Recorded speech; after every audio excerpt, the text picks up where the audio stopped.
మాకు Peddapalli RTO office నుంచి మా కంప్లైంట్స్ వస్తున్నాయి. మా కరప్షన్ నడుస్తుంది, లైసెన్స్ ఇవ్వడానికి, న్యూ వెహికల్స్ రెన్యువల్ చేయడానికి, పాత వెహికల్స్ న్యూ వెహికల్ రిజిస్ట్రేషన్స్, పాత వెహికల్స్ రెన్యువల్స్, వాటి మీద లైసెన్స్లు ఇవ్వడానికి కానీ దేనికైనా కానీ ఏజెంట్స్ ద్వారా కరప్షన్ ప్రాసెస్ నడుస్తుంది అనేసి కంప్లైంట్స్ ఉండటం వల్ల సర్ప్రైజ్ చెక్ చేయడం జరిగింది.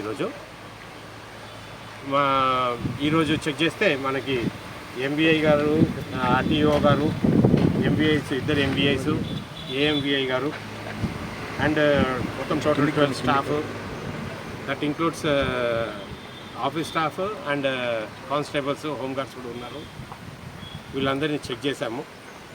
ఇంకా 6 ఏజెంట్స్, 2 డ్రైవర్స్, వాళ్ళని కూడా కస్టడీలో తీసుకొని వెరిఫై చేస్తున్నాము. మనకి వీళ్ళందరి దగ్గర నుంచి గాను ఇప్పటికి టోటల్గా 60,450 రూపీస్, 60,450 రూపాయలు అన్అకౌంటబుల్ క్యాష్ ఒకటి లభించింది. దీని మీద మేము దర్యాప్తు చేస్తున్నాము. ఇదంతా కూడా మొత్తం స్టేట్ వైడ్గా ఆర్టీఏ ఆఫీసర్స్ మీద సర్ప్రైజ్ చెక్స్ అవుతున్నాయి. దాంట్లో భాగంగా మన Karimnagar anti corruption bureau range వాళ్ళు ఈరోజు పెద్దపల్లిలో చేయడం జరిగింది. వెహికల్స్ ఏం సీజ్ చేయలేదండి, వెహికల్స్ ఏం లేవు. మనకి ఇంకా విచారిస్తున్నాము. ఇప్పుడు అందరి దగ్గర కలిపి ఉంటుందండి. మొత్తం టోటల్గా ఒక్కొక్కరి దగ్గర ఒక్కొక్క అమౌంట్ ఉంటుంది. మినిమం అమౌంట్స్ అన్ని ఉంటాయి. ఆ అమౌంట్స్ ఏమున్నాయి చూసి ఎవరెవరి దగ్గర ఎంత దొరికినాయి, అసలు ఎంత ఉండాలి, వాళ్ళ రిజిస్టర్స్ ఎంత వాళ్ళ దగ్గర ఉన్నాయి, అవి అంటే ఎక్సెస్ అమౌంటే కదా.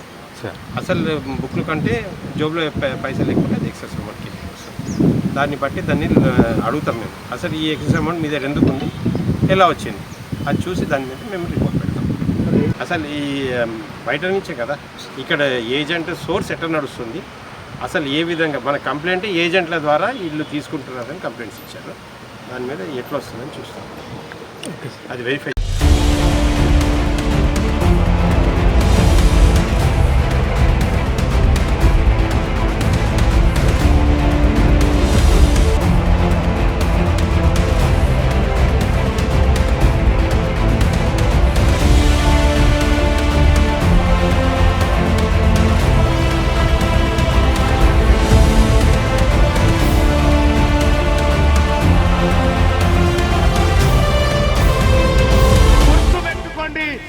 బీసీ సమాజానికి, తెలంగాణ రాష్ట్ర బీసీ ప్రజలకు మీ బిడ్డ తీన్మార్ మల్లన్న ఖడ్గం పట్టుకొనున్నాడు.